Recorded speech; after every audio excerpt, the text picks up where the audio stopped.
তোমরা দুজনে একসঙ্গে আমার চোখের সামনে আছো, আমার কাছে এটাই যথেষ্ট। যতক্ষণ আমার কিছু মনে না পড়ছে আমি অপেক্ষা করতে চাই। আমি এমনটা করতে পারবো না। দাঁড়াও,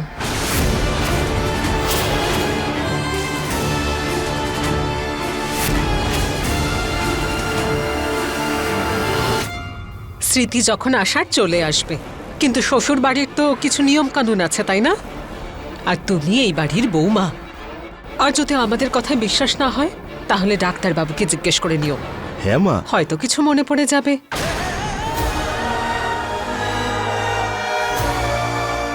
তোমাদের সবার গুপ্তবাবুর ওয়েডিং ফাংশনের জন্য তৈরি হওয়ার নেই? চলো না, কাম অন, লেটস গো।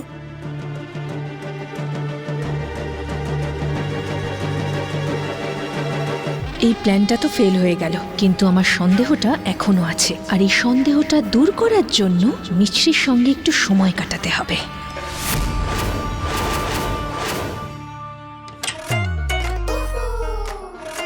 সাহেবের ওয়াইফের অ্যাক্টিং করতে হবে। সত্যিকারের ওয়াইফের মতো তৈরি হতে সময় নষ্ট করিস না।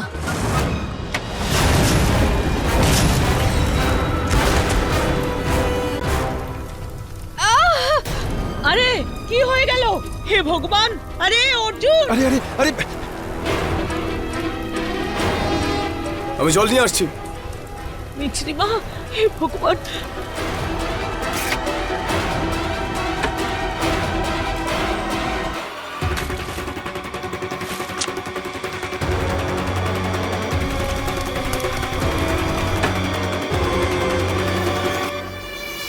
বাই বাই সুন্দর শাড়িরা। এবার শাড়ির সঙ্গে সঙ্গে মিছরিকেও বাই বাই।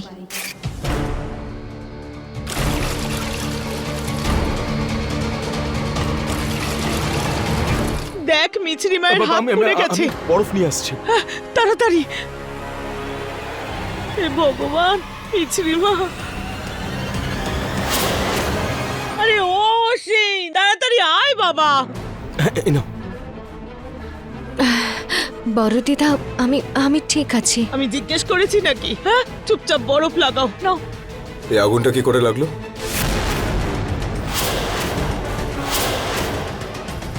দিদি, তুমি সারা বাড়িতে আরতির থালা নিয়ে ঘুরছিলে না? হতে পারে ওর থেকেই আগুন লেগেছে। তোমার একটু খেয়াল করা উচিত ছিল। এখন দেখো না তোমার কিরকম জ্বালা করছে। আমি জানি এটা তুমি করেছো অনামিকা। আরে ওর তো সমস্ত কাপড় পুড়ে গেছে, বিয়েতে কি পরে যাবে? হ্যাঁ বাবা, আমরা যদি এখন নতুন শাড়ি কিনতে যাই তো তাহলে আমাদের বিয়েতে যেতে দেরি হয়ে যাবে। একটুও দেরি হবে না, কারণ বিয়ে বাড়িতে আপনারা যান, আমি বাড়িতেই আছি। আরে সেটা হয় নাকি? না না না, সেটা ঠিক হবে না। হ্যাঁ মা, অর্জুনকে যখন যেতেই হবে তাহলে আমি থেকে যাচ্ছি। না না, থাক থাক, আমি থাকছি, আমি থাকবো। বৌদি, আমি একটা কাজ করছি, আমি থেকে যাচ্ছি। আরে এক মিনিট, আপনারা এত চিন্তা করবেন না। আমি দিদির সঙ্গে এখানেই থেকে যাব, আর আমরা দুজনে মিলে বাড়িটাকে একটু পরিষ্কারও করে ফেলবো। ঠিক আছে দিদি? হ্যাঁ, পরিষ্কার পরিচ্ছন্ন সবকিছু খুব ভালো করে করে রাখবো। আচ্ছা ঠিক আছে, কিন্তু মা, নিজের খেয়াল রেখো। হ্যাঁ, মিছরি, এক সেকেন্ড এদিকে এসো প্লিজ।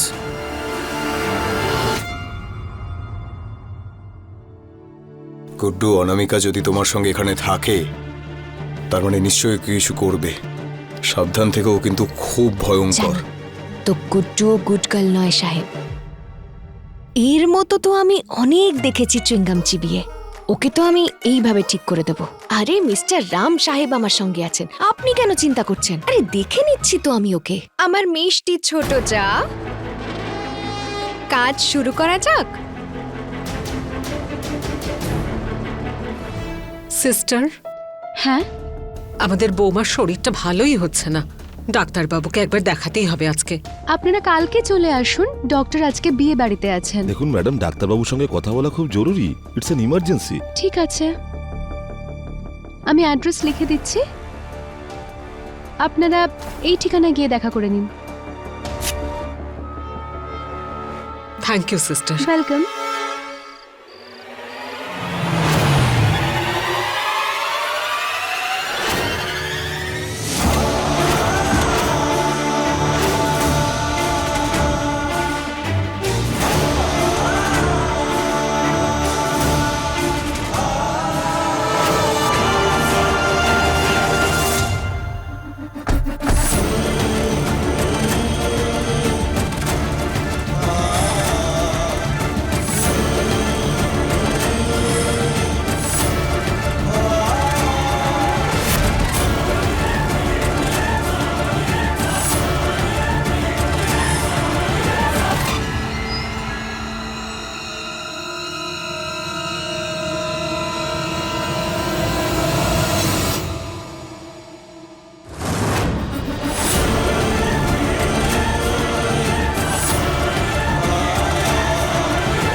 আমাদের নিয়ম হলো বাড়ির বাইরে বৌমারা ঘোমটা দিয়ে বেরোয়।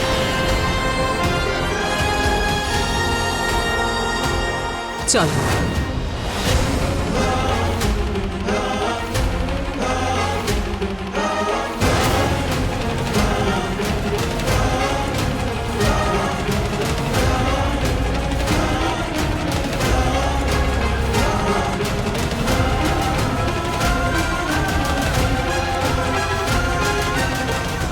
আরে উমা, নমস্কার। ভালো আছেন তো? কেমন আছেন এখন?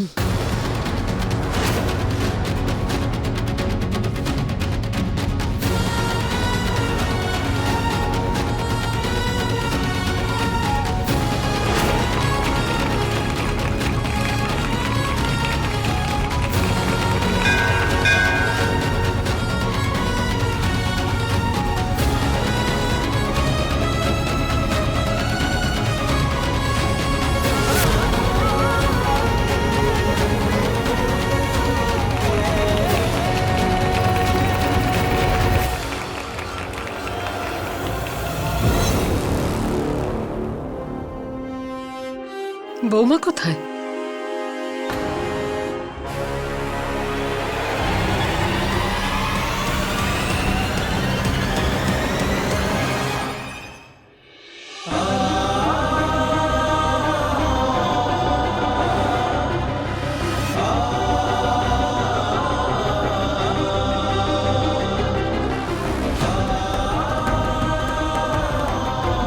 মন্দিরের সিঁড়ি স্পর্শ করতে আমার এমন কেন মনে হলো যেন আমি নিজের আপন কাউকে অনুভব করলাম। মন্দিরের সিঁড়িতে এসেই আমার কেন মনে হচ্ছে যে মিছরি আশেপাশেই রয়েছে।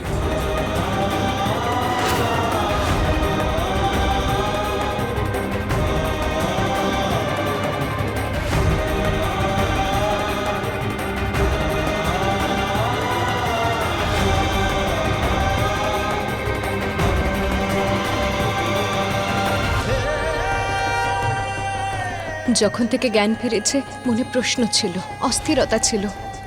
এখানে আসতেই কত শান্ত লাগছে, এমন কেন?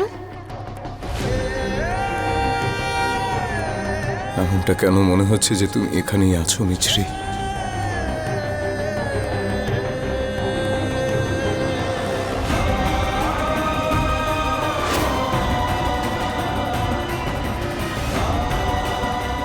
এই আওয়াজটা তো আমার পরিচিত।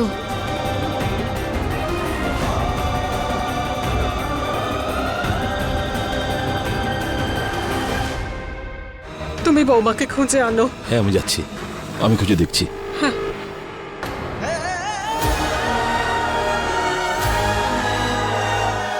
এরকম এরকম এত পরিচিত আওয়াজ কার ছিল? খুব গরম। কি করে যে পরিষ্কার করব, কোথা থেকে যে শুরু করব? আমি একলা কেন হাত লাগাবো? হ্যাঁ, বরং ওই শূর্পনখাকেও ডেকে নি চুইংগাম চিবিয়ে। আমার মিষ্টি ছোট যা, আসুন না, ঝাঁটাটা নিয়ে এখানে চলে আসুন। 2 মিনিটেই ব্যাগ, এটা খুব ভারী। ভারী?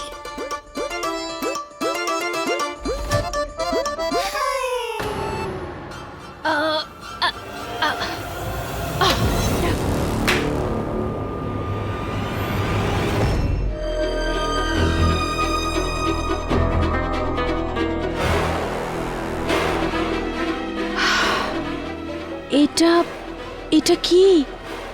এটাই ভাবছিস তো? এটা হলো জীবনের সমস্ত অসুখের ওষুধ। আরে খুলে দেখ না। হুম।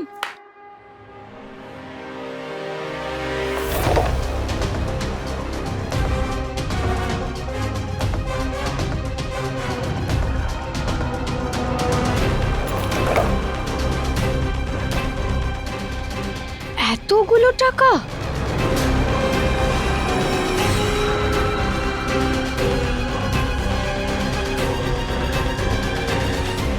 তুই টাকার জন্য এখানে এসেছিস না? তাহলে টাকা নে আর বেরো এখান থেকে। তাছাড়া এখানে বাড়ির লোকেদের সামলানোর জন্য আমি আছি তো। মানে আমি ঠিক বুঝলাম না। এই সরল হওয়ার অ্যাক্টিং তুই আর আমার সামনে করিস না বাবা। চুপচাপ ঠিক কর যে তুই রোজ রোজ পরিশ্রম করবি নাকি এক চুটকিতে নিজের গোটা জীবনটা পাল্টে ফেলবি।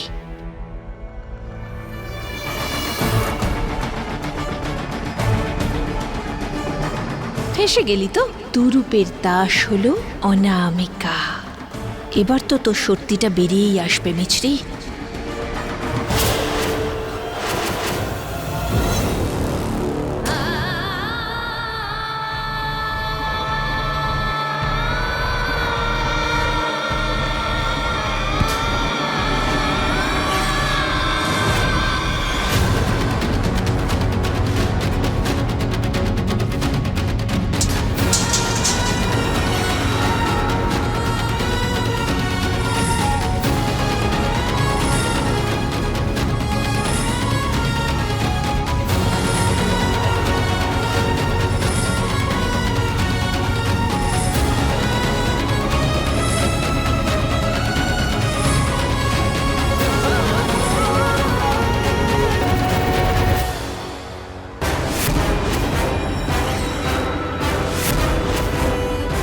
অর্জুন,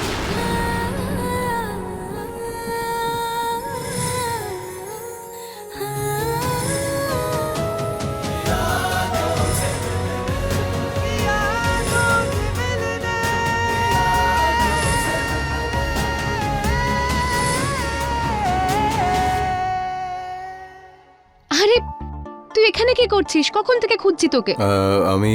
আমার এমনটা মনে হচ্ছিল, মনে হয়। বৌমা, এখানে কি করছো? আর আমি কতবার বলেছি মাথায় ঘোমটা যেন ঠিক মতো দেওয়া থাকে।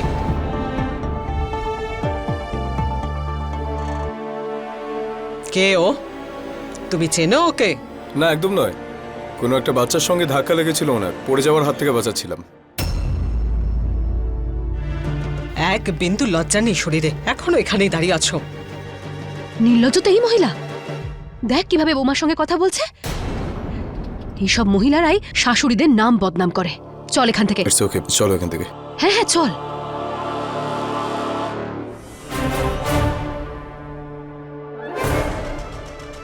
আরে আরে কি নির্লজ্জ তুই! তোর টাকাগুলো নিতে লজ্জা করলো না? কারণ আমি জানি যে তুই আসল মিছরি নোস। অর্জুন যখন সিঁদুর পরাচ্ছিল তুই তখন এত ইতস্তত করছিলি কেন? তোকে শুধু ওর মতো দেখতে। তাহলে নকল মিছরি চুপচাপ এই বাড়ি থেকে টাকা নিয়ে বেরো, আর যেখানে তোর আসল বাড়ি সেখানে চলে যা। Get out.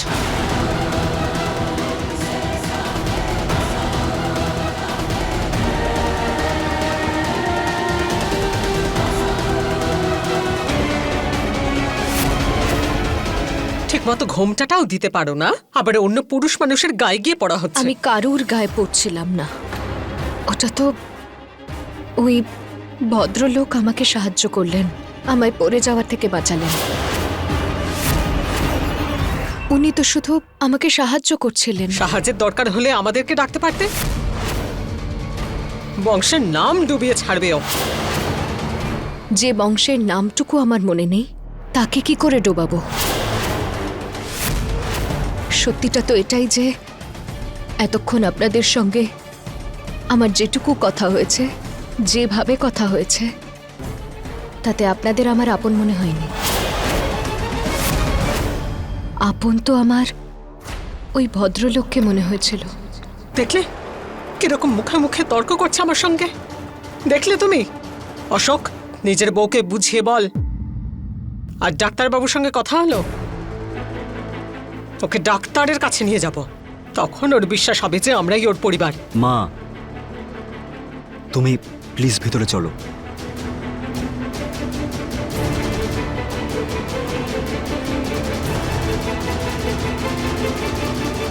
মিশ্রি, সরি মা, দুশ্চিন্তা একটু বেশি বলে ফেলেছে। তুমি ওনার কথায় প্লিজ রাগ করো না। দেখো, তুমি ভেতরে গিয়ে বসো, আমি ডক্টরকে ফোন করছি। আসো।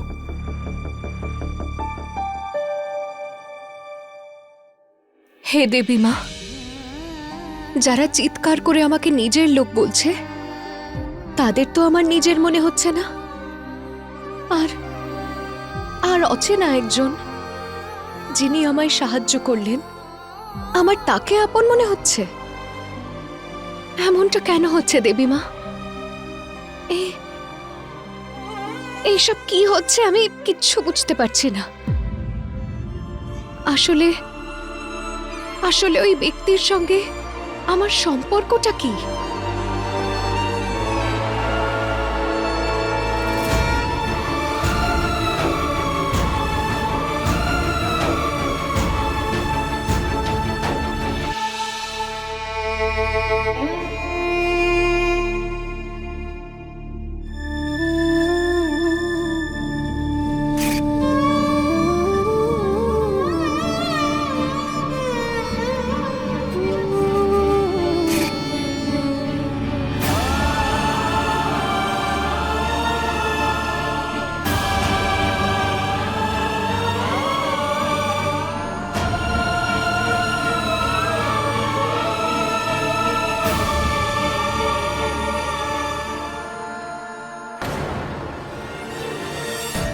আমার কেন এমনটা মনে হচ্ছে যে মিছরি আমার আশেপাশেই আছে?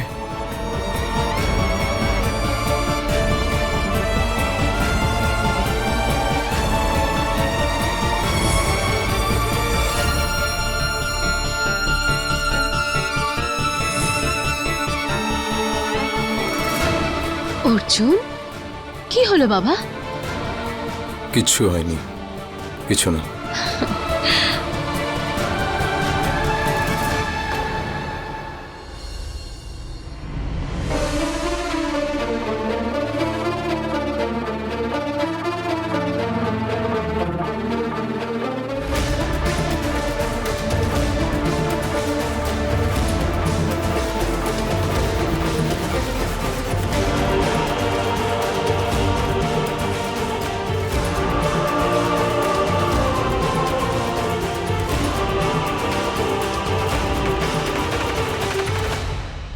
আপনি কাঁদছেন কেন?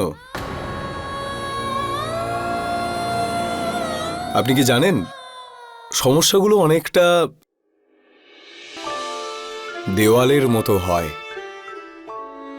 তার সামনে আপনি হাসুন, কাঁদুন, কিচ্ছু যায় আসে না। এই কারণেই শুধু হাসাটাই উচিত। এমনটা আমার ওয়াইফ একসময় বলতো। আর এটা প্রমাণিত সত্য, কিন্তু কখনো ট্রাই করে দেখবেন। আমি আমার স্ত্রী, জানেন তো, এই একটা কথার জন্য আমরা এত সমস্যার সম্মুখীন হয়েছি না, যে আমি যদি আপনাকে বলতে শুরু করি না তাহলে একেবারে সকাল হয়ে যাবে। ও আসলে বলে যে দেবী মা আমাদের ততটাই সমস্যা দেয়, আর শুধু তাদেরকেই দেয় যারা এটা সহ্য করতে পারে। প্লিজ কাঁদা বন্ধ করে নিন। আসলে কে জানেন তো, সময় আর ঋতু কখনো একরকম হয় না।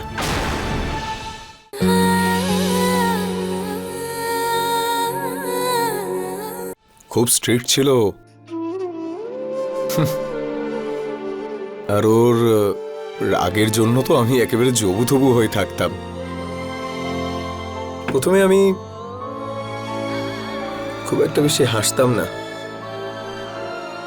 লোকে বলতো যে আমার হাসি না হওয়ার রোগ রয়েছে, কিন্তু তারপরে যখন ও এলো না, ঠিক হয়ে গেলাম আমি। কোনো ডাক্তার নয় ও, না কোনো জাদুকর, কিন্তু কিছু তো একটা জাদু আছে। এনাফ! বড়দের সম্মান করা, ছোটদের ভালোবাসা, অন্যের সাহায্য করা, এটাই তো আমাদের রীতিনীতি, তাই না? আপনি তো রীতিনীতির লেবেল লাগিয়ে নিজের বৌমার সঙ্গে অন্যায় করছেন, তাই না? সংস্কৃতির নামে নারীদেরকে এভাবে বেঁধে রাখা বন্ধ করুন।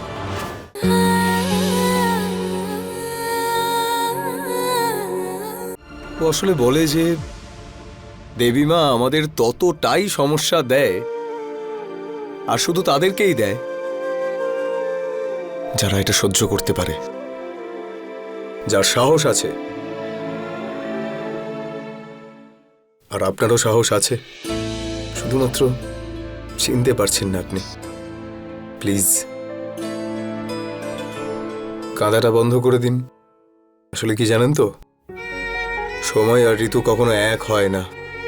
আমার এমনটা মনে হয় যে আপনার এই খারাপ সময়ের ঋতু খুব তাড়াতাড়ি পাল্টে যাবে। এই গ্যারান্টি আমি আমার ওয়াইফের তরফ থেকে আপনাকে দিচ্ছি।